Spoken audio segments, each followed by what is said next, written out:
and throw the ball again now on this drive after what happened on the last one. Throw it on the first play. Give the quarterback some confidence. See what happens. And Davis with it left side.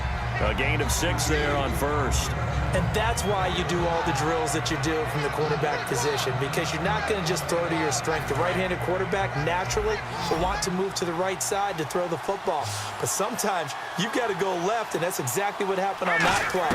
Forced to his left, still able to accurately throw it downfield for a completion.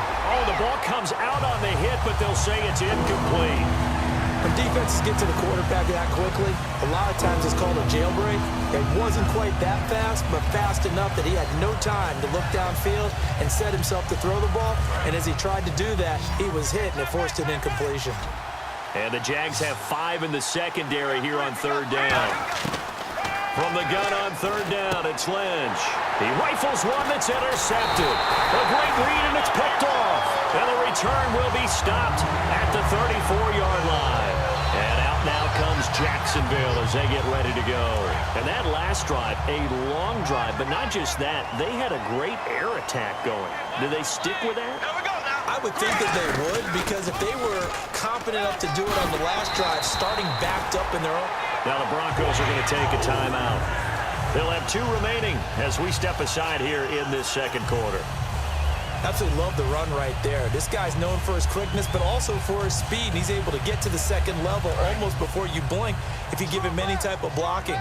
Always talk about slot receivers, and they're usually known as quicker than fast. In this case, we've got a guy who's quick and fast, and he used it to great advantage. It's caught right side. It turns. A gain of 6 there on first.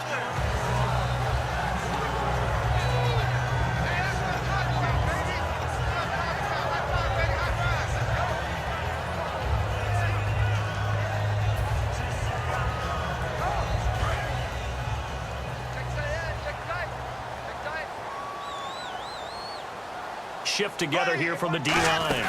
On second down, Smallwood. And here he'll get it down to the 7. 7 yards on the pickup there, and now they've got it first and goal. It's nice every now and then in this game not to see people overthink it. Just hand it to the old reliable guy, let him pick up the first down.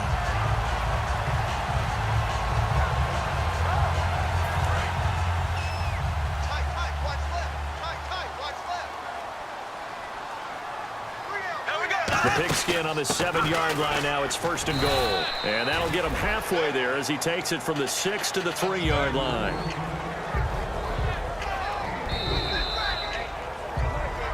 Two minutes remain here in the first half. Back with more from Jacksonville. Don't go anywhere. We'll be back after this.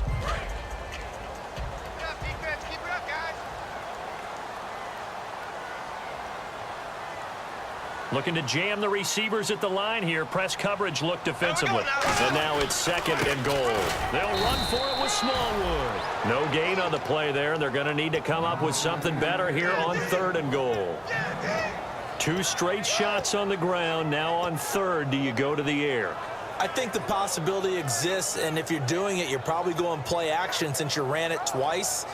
But I often think that second down is a time you go play action and throw the ball.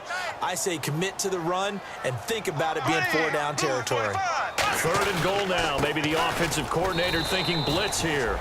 No gain on the play that time, so a big stop, and it's going to leave him with a 4th and goal. Partner, it's decision time now. I know it's still just the second quarter, but you have an opportunity to either kick the field goal or go for it and try and score a big-time touchdown. This is why the head coaches get paid the big bucks.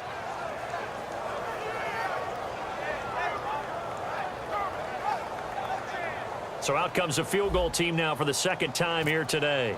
This a chip shot, a 20-yarder. And Myers able to knock it through. And the lead stretches to 6 here. It's 13-7. So it's a 7-play drive, but it stalls out in the end. Let's credit the defensive front 7. They were a little leaky at the start of the drive, but they stiffened toward the end. This will be taken in at the 1. And he'll take this up past the 20 and down at the 22-yard line. The Bronco offense now set to come back out onto the field.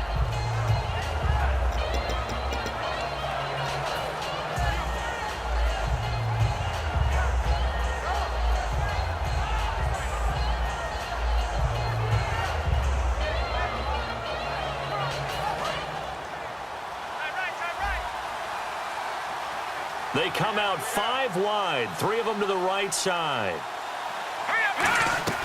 Trying to shake off the interception from the last drive. He'll look to throw.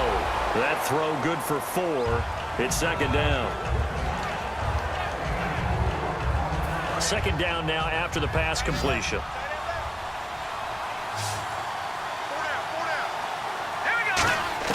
Lynch looking to throw on second. And for the 3rd time here in this half, it's intercepted. A great read, and it's picked off. And they are going to set up shop at the 32-yard line. The Jags offense now gets set and heads back onto the field. And they had 3 points last time, but they didn't want 3 points because they were well within range of scoring a touchdown. We'll see if they can do better now. I'm with you on that one. Let's just go ahead and be frank about the whole thing. The only one happy about the 3-point? The kicker. Exactly. You put him through the post. That's going to help him at contract time. But that offense, they're thinking, let's get in the end zone this time. I don't know if that helped him at contract time. You could have kicked that one through. I don't know about that. Toe bash. I don't know about that. Super toe. Bortles will try again on second down. He completes it to Boyd. Oh, good luck with that. Oh, my goodness. And he doesn't quite make it. They do stop him, but he gets it all the way down to the 1. And depending on the type of screen called, especially when you're throwing it with one of your wideouts, it's different blocking. Sometimes you get great blocking from the other wide receivers helping you. And how about sometimes getting it from the offensive linemen who sell it like a regular screen pass and then get out in front of the receiver and help him get downfield. And he'll take this into the end zone. Touchdown, Jacksonville. Blake Bortles as the first half is winding down. And the Jaguars add 6 to their lead. And his kick is good. Here's the Jaguar kick team now as they run up and send this one away. This will be taken in at the 1.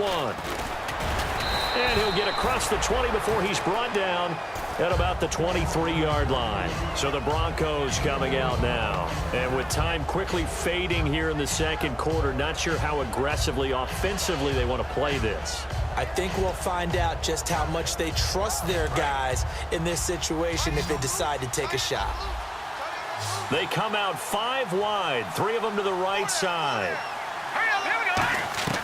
Trying to shake off the interception. He'll look to throw. Going to throw right side here. Complete. The completion good for 3, and it's second down. Okay, so now the question, how did he get that wide open? Well, we both know that he shouldn't, because from the time they handed out scouting reports before this game, he was circled, starred, everything. Find him, cover him. But sometimes you can scheme a guy open. You put the receivers in a bunch.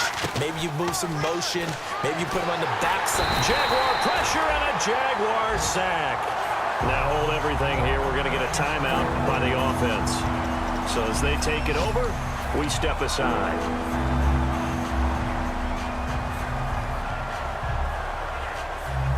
And unless this is a quick incompletion, this is likely the last play here of this first half. And some secondary help here for the defense in the nickel on 3rd and long.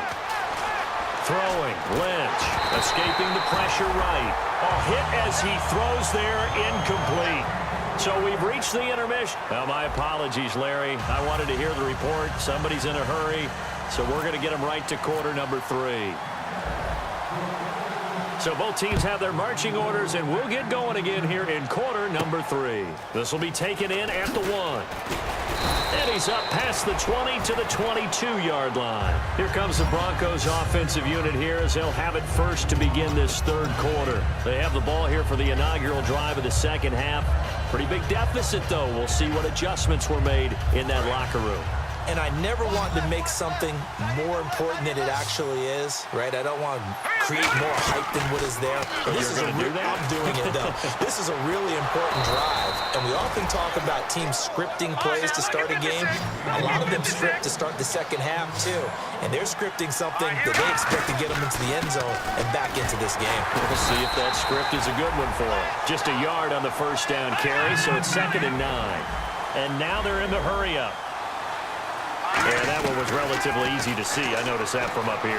Yeah, it doesn't take a whole lot, does it? Sometimes you get multiples. What I always love on these offsides is when each side points at the other. Hey, you did it. No, you did it. They deciphered that one correctly. second down and 4. Possible run anticipation. Here's the D-line sandwiches together.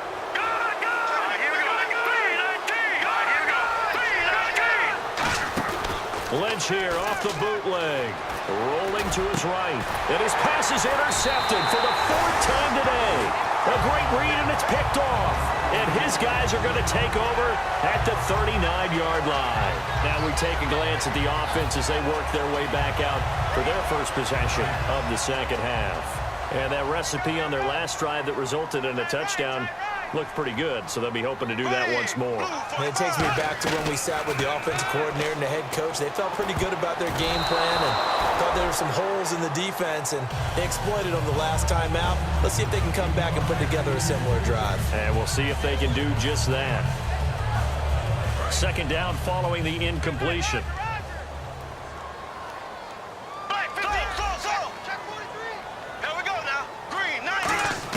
Back to the air on second down. It's Bortles. And he fires one that's intercepted. Picked off by the corner, Bradley Roby. And the return across midfield into the 46-yard line. And coming out now, the Broncos.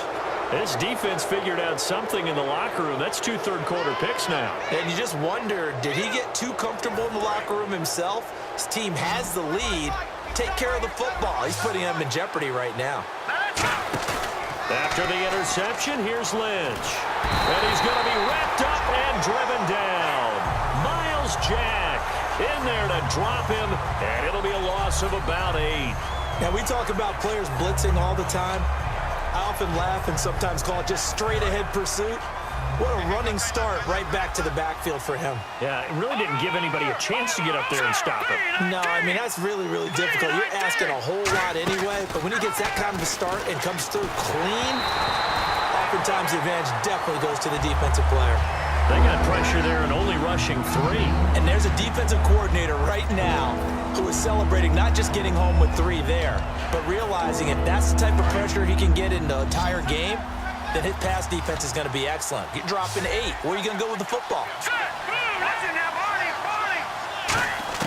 Now Paxton Lynch on 3rd and long. And he'll be hit as he releases it, and that'll fall incomplete. 3rd down is a down. Both sides know they absolutely have to win. And the name of the game for the defense is pressure on the quarterback. But pressure on the quarterback with contact, that's how you end up winning it. And that'll hit in the end zone. Much too much leg there. That'll be a touchback. And out now comes Jacksonville as they get ready to go.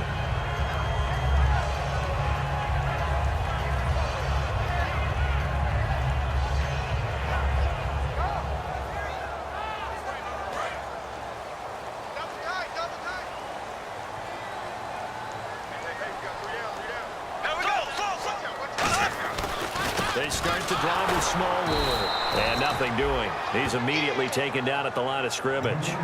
No gain on the play. It'll be second down. He had a great read there from his free safety position. And, Charles, you know with those guys, it's all about their eyes. They have to be laser focused. Yeah, I had to fake my way through it when I was playing, but now I can see exactly what they're doing. And on that play, he obviously had no presence to feel like he's being pushed for a pass. And without that, that allowed him to get up to the line of scrimmage and hold him to no gain. On second down, here's Bortles. Points the target, and he has it over the middle. That catch good for 5. It's 3rd down. Well, clearly one of his advantages as a passer is his height. Sit back in the pocket, fired over the middle. That makes things tougher defensively, doesn't it? It really does, because your goal is to move the quarterback off his initial spot when he gets his drop back completed. But when you have that type of height, he can stay in there. If he's willing to take the hits and just fire over the top, which saves him time and actually completes a play a little bit quicker than it normally does for a quarterback has to slide and find open space to throw. Not too many things get to a quarterback of this magnitude, but I think it's safe to say that pressure can get to any quarterback. Now, he's obviously a great franchise quarterback, but felt the pressure, threw it incomplete. And he gets it away, a directional kick going toward the sideline. And this one will not be returnable as it sails out of bounds. Now this Broncos offensive unit ready.